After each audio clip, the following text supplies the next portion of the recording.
Before we get into the details of Mr. Plecker and kind of what happened, because basically your tribe has experienced what's some called documentary genocide. Tell us a little bit about the beginning of the tribe. Well, as you're aware, in 1912, Dr. Walter Plecker became the first director of the Bureau of Vital Statistics. Prior to that, there were no birth certificates, and he was a director up until the 1940s, 1946, until his death. But he was part of the eugenics movement, which was a movement about creating one race of people, which was white, and everything else was put in a pot, as Tina Marie would say, and stir it up and called colored. But he went beyond board on that, wherein as far as first Americans are concerned, he changed birth certificates and marriage license.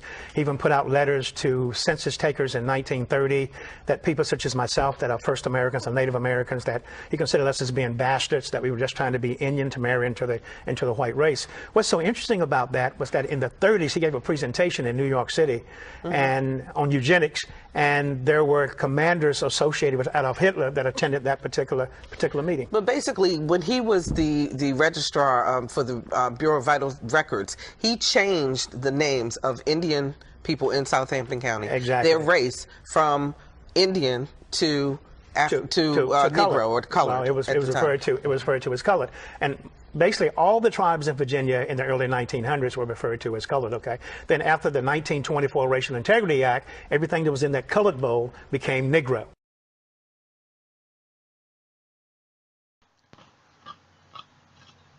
We can see this man is known as a Native American today in society.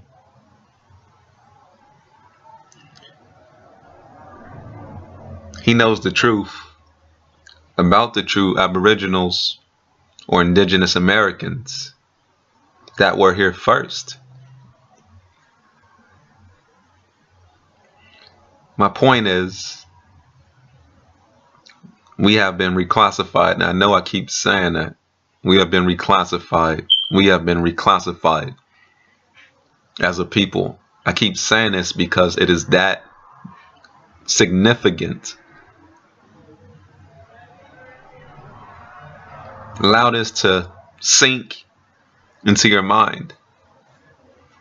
We have been reclassified as people over the past hundreds and hundreds and hundreds of years.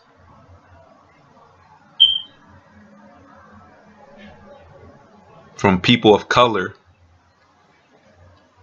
colored people.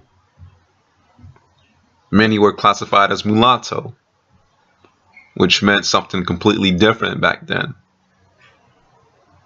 which meant Indigenous American. The same thing as free people of color. They're colored by Indian blood or Indigenous blood. We were reclassified to being black. How do you get mulatto? Then on the United States Census, how do you get that? And then they change it to black. So we got to think about which one is it. It can't be all of them. And why do they keep changing it? This is simple. This is common sense.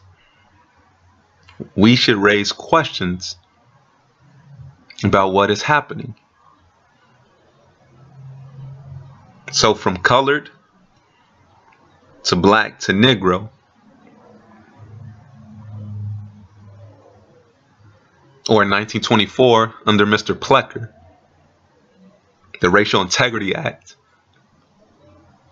he divided the races to where people could not claim their true nationality. He made it unlawful to claim anything else outside of white and colored. Those are the only two things that people here in America could claim as their race. They created this race thing this system, and look what it has done. Now we're going under African American. 1988, right?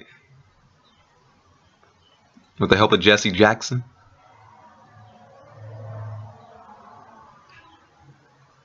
The Racial Integrity Act forced those Indigenous Americans, those Virginian Indians, Indigenous Americans, in 1924, it forced them under colored. You heard it from the Native American man. He knows the truth. His people helped enslave our people. They were not here first. Dark Aboriginals were here in America. And the Racial Integrity Act gives us a better understanding.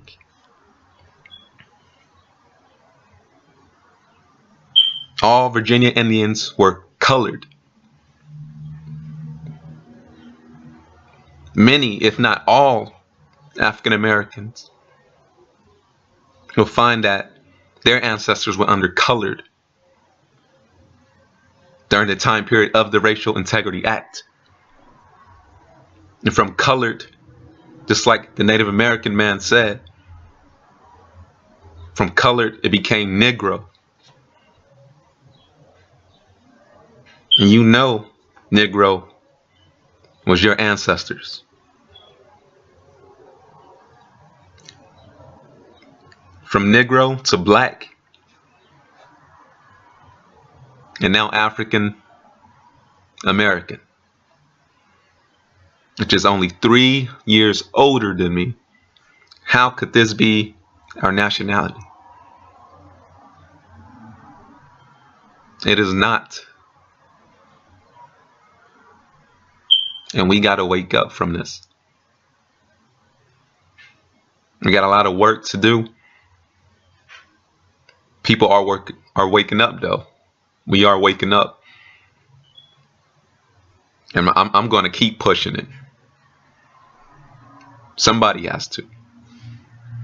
I walked to this school, and I walked back and forth. So there's an amalgamation not only between free people of color and native people. There was an amalgamation also between colonials. I mean, that happened. Matter of fact, that was one of the things that William Byrd, who was involved in the dividing line between Virginia and North Carolina, and Alexander Spotswood, was trying to amalgamate native people with other races to get rid of the Indians.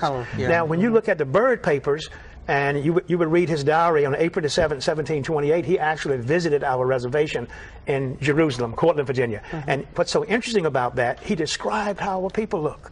He said the young men came out and their faces were painted and they made all kinds of grotesque figures and they danced for him to the sound of a gore drum stretched tight with an animal skin. Then he said the young women came out and they were tall and shapely and dressed in their finery. Their hair was braided, and they had white and blue conch shells in their hair that hung like locks and around their neck. And then they had wrapped around their body a match coat, which was red and blue, which is a shawl, that fitted loosely about their body, that their mahogany skin shone through. Then he went. Let me get this point. He went on to say that these dark angels would make exceptional wives for the English planters, and their dark skin would bleach out in 2 generations. Unquote. That's a quote that he made. So that was the whole goal, was to try to bleach out, as they say. Yeah, but it kind of tells you that first Americans were a rich brown people. They were mahogany in color. The first Americans, the Aboriginals, to the Americas, North and South.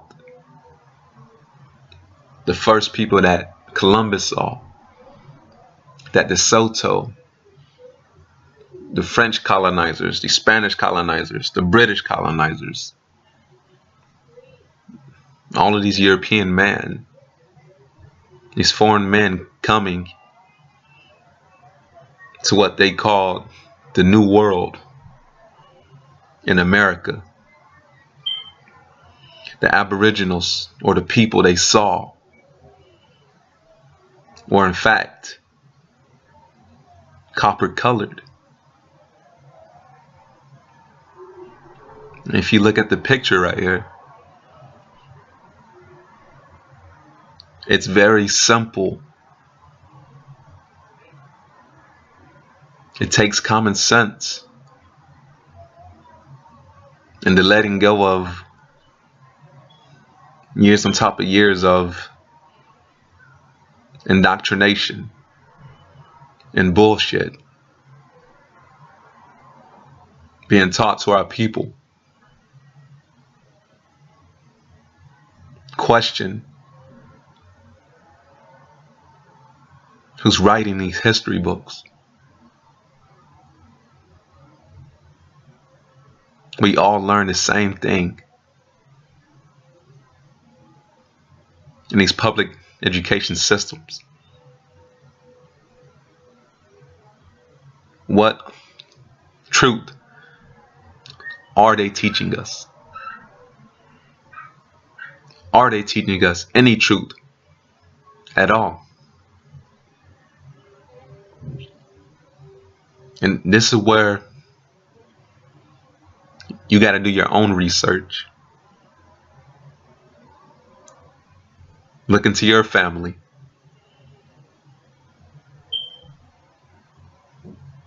And you will see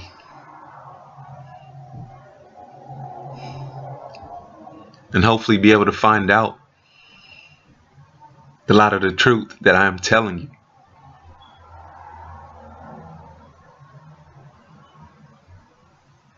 The original copper-colored people in America, the first Americans, were mahogany in skin, right? The so-called Native American man knows the truth. These are the things we need to question, because a system has been implemented on us, on our own soil. And even till this day, we are still slaves to the systematical corporation, the government, whatever you want to call it. The colonial system that they have implemented on our home soil.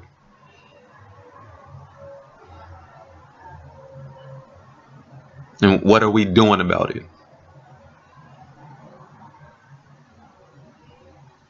Drinking, smoking weed all day, buying Jordans.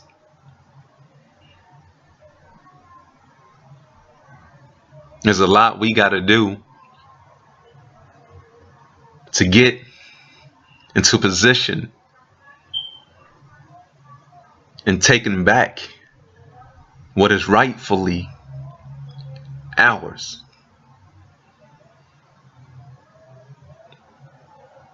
The first Americans were mahogany, rich and brown, copper colored, which comes in many different shades of light brown to dark brown, to in between, to cinnamon, to mahogany, whatever you want to call it.